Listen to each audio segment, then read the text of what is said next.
আপনি জামাতে কবে যোগ দিয়েছেন এবং জামাতকে কেন একটি বিতর্কিত রাজনৈতিক সংগঠন বলা হয়? হ্যাঁ, প্রশ্ন আপনার দুইটা, কবে আমি আসছি এবং এটাকে বিতর্কিত বলা। আর যেহেতু আপনি রাজনীতি করবেন, জামাতেই কেন যোগ দিলেন, কেন বিএনপিতে না?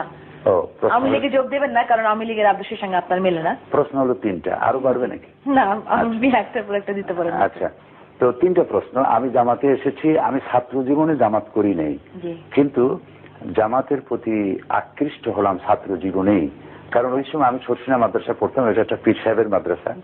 তখন আমি শুনতাম মাওলানা মওদুদী রহমতুল্লাহ আলাইহি তিনি এই বলেছেন সেই বলেছেন, বিরুদ্ধে অনেক কথা শুনলাম। তখন আমার জানতে ইচ্ছে হলো যে আসলে উনি কি বলেছেন। ওনার বইপত্রগুলি পড়লাম, দেখলাম যে ওনার বিরুদ্ধে যেসব অভিযোগ করা হয়েছে বইপত্র সেগুলি নাই। তখন জামাতের প্রতি আমার একটা আকর্ষণ সৃষ্টি হলো।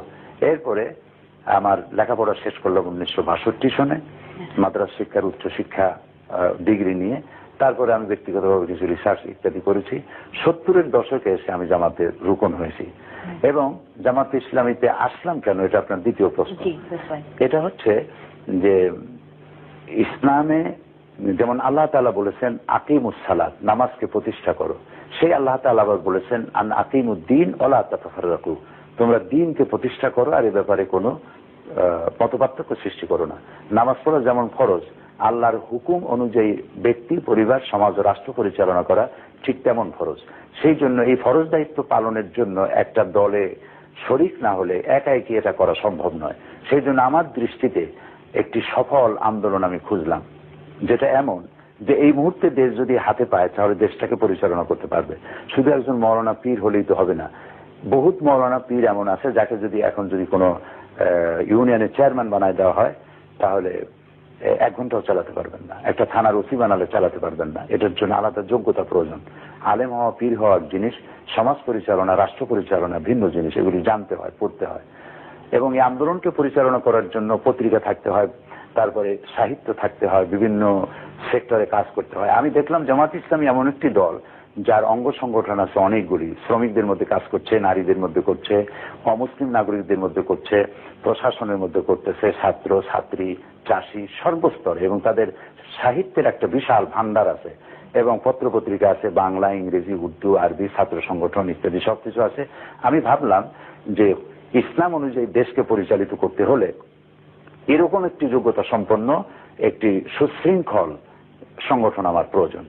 এই প্রয়োজন ভেবেই আমি জামাত ইসলামীতে অংশগ্রহণ করেছি এবং একজন কর্মী হিসেবে কাজ করে যাচ্ছি। এবং আল্লাহর কাছে আমি দোয়া করি যেন আমার জীবনের শেষ মুহূর্ত পর্যন্ত আমার প্রিয় সংগঠন জামাত ইসলামীর সাথেই আমি থাকতে পারি। তৃতীয় প্রশ্ন হচ্ছে যে জামাত বিতর্কিত কেন? আমার প্রশ্ন, বিতর্কিত নয় কে, কোন দল বিতর্কিত নয়, কোন ব্যক্তি বিতর্কিত নয়? অবশ্যই, কিন্তু জামাত একটু অতিরিক্ত বিতর্কিত না? এখন যার কাছে প্রথম থেকে আমরা দেখেছি বাংলাদেশের ইতিহাসে প্রথম থেকে এখন পর্যন্ত জামাত জানি কেমন একটি বিতর্কিত রাজনৈতিক সংগঠন। আপনি নিশ্চয়ই প্রবাদটা জানেন যে যারে দেখতে নারী তার চলন বাঁকা। এখন জামাত ইসলামী সম্পর্কে, যার ইসলাম সম্পর্কে ধ্যান ধারণা নাই, যার ধ্যান ধারণা হলো শুধু ইসলাম হবে, জামাত ইসলামী যদি শুধু নামাজ পড়তো, রোজা রাখতো, মসজিদের মধ্যে পড়ে থাকতো, তাহলে জামাত ইসলামী নিয়ে কেউ মাথা কামাইতো না। মানুষের বাড়ি বাড়ি যাইতো, তওবা পড়াইতো, হাদিয়া নিত, পকেট ভরিয়া, কোনো অসুবিধা ছিল না। কিন্তু তারা দেখতেছে, যারা আমাদের বিরোধিতা করে, তারা দেখতেছে যে জামাত ইসলামী তো আমাদের গরম ভাতের মধ্যে হাত বসাইছে। জামাত ইসলামী এখন নাটকে ঢুকেছে, তারা গানের মধ্যে ঢুকেছে, তারা ইতিহাস, সংস্কৃতি, সাহিত্য, পার্লামেন্ট, মন্ত্রিত্ব সব জায়গায় ঢুকে পড়েছে। সেই জন্য জামাতকে একটা বিতর্কিত বানায়া জনগণ থেকে বিচ্ছিন্ন করার জন্য একটা চেষ্টা, অপচেষ্টা তারা চালাচ্ছে। আলহামদুলিল্লাহ, আমি বলতে চাই আপনাকে আশ্বস্ত করার জন্য যে, এবং প্রিয় দর্শক শ্রোতা মন্ডলী তাদেরকে আশ্বস্ত করার জন্য, জামাত ইসলামী থেকে জনগণকে দূর করার জন্য, পৃথক করার জন্য যত বেশি চেষ্টা করা হয়েছে, যারা চেষ্টা করতেছেন তারা দূরে সরে গেছে, জনগণ জামাতের কাছে আরো বেশি সম্পৃক্ত হচ্ছে। সেটা আপনি মনে করছেন? এবং পার্টিকুলার কোন সংগঠন চাচ্ছে যে জামাতকে লোকজন থেকে বা সাধারণ জনগণ থেকে দূরে সরিয়ে নিতে, তাই তো? যাদের স্বার্থে অসুবিধা, যারা রাতে চলতে চায়, যারা নিশাচর, তারা সূর্যের আলো দেখলে তারা ভয় পায়। আমি বললাম না, আবার কখনো বলবো আপনাকে আওয়ামী লীগ। আমি শুধু আওয়ামী লীগ বলছেন কেন? শুধু আওয়ামী লীগ আমাদের দুশ্মন তা তো না। আমরা এক দেশে বাস করি, আমরা কেউ কারো দুশ্মন না। এটাও একটা খুব দুর্ভাগ্যজনক সত্য। আপনার এই প্রশ্ন দিয়ে আমি খুশি হলাম। আওয়ামী লীগ হোক, বিএনপি হোক, অথবা বাম দল হোক, কেউ আমাদের দুশ্মন না। আমাদের দেশে রাজনীতিটা, যদি রাজনৈতিক চর্চাটা ওইভাবে গড়ে ওঠে নাই। আপনার নিশ্চয়ই মনে আছে যে বিল ক্লিন্টন এবং জর্জ বুশ, এই বুশের বাবা যখন নির্বাচন করছিলেন তখন বুশ বলছিলেন যে বিল ক্লিন্টন তার তো ওই পররাষ্ট্রনীতির জ্ঞানও নাই যেটা আমার কুকুরের আছে। এই কথা বলার পরে বিল ক্লিন্টন জিতলেন এবং জেতার পরে যখন তিনি ওত নেবেন, ওত নেওয়ার সময় জর্জ বুশকে ডাকলেন এবং ডেকে তাকে বললেন যে আপনার রাষ্ট্র পরিচালনার দীর্ঘ অভিজ্ঞতা থেকে আমাকে আপনি সহযোগিতা করবেন। এই চর্চা কিন্তু আমাদের মধ্যে নাই।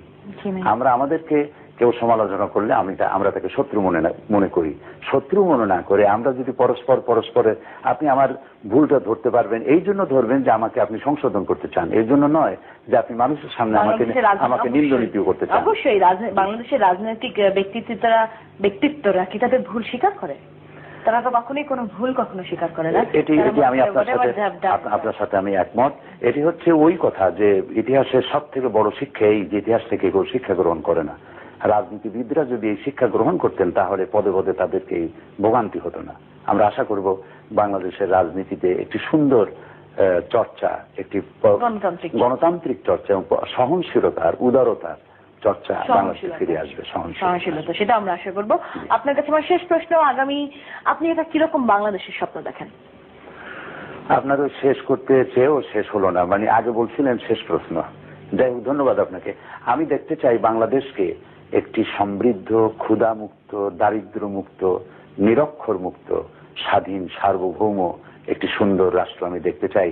যে রাষ্ট্রের মেয়েরা যখন কলেজে যাবে, ইউনিভার্সিটি যাবে, তার অভিভাবকরা এই চিন্তায় পেরেশান হবে না যে আমার মেয়ে সুস্থভাবে ঘরে ফিরে আসবে কিনা, যিনি চাকরি করবেন তিনি ঘরে নিরাপদে ফিরতে পারবেন কিনা এই চিন্তা তার স্ত্রীর ঘরে থাকবে না, দোকানদারি যে করবে সে চাঁদাবাজির ভয় করবে না, মানুষ নিরাপদে চলতে পারবে, নারীরা রাতের বেলায় চলবে, কোনো বাধাগ্রস্ত হবে না, তার সম্ভ্রম নষ্ট হবে না। এমন একটি সুন্দর বাংলাদেশের আমি স্বপ্ন দেখি এবং আল্লাহর কাছে কামনা করি এরকম একটি সুন্দর, সমৃদ্ধ, সুখী, দুর্নীতিমুক্ত, সব রকমের সন্ত্রাস মুক্ত এবং নিরক্ষর মুক্ত, দারিদ্র্য মুক্ত একটি সুন্দর বাংলাদেশের স্বপ্ন দেখি। ধন্যবাদ আপনাকে।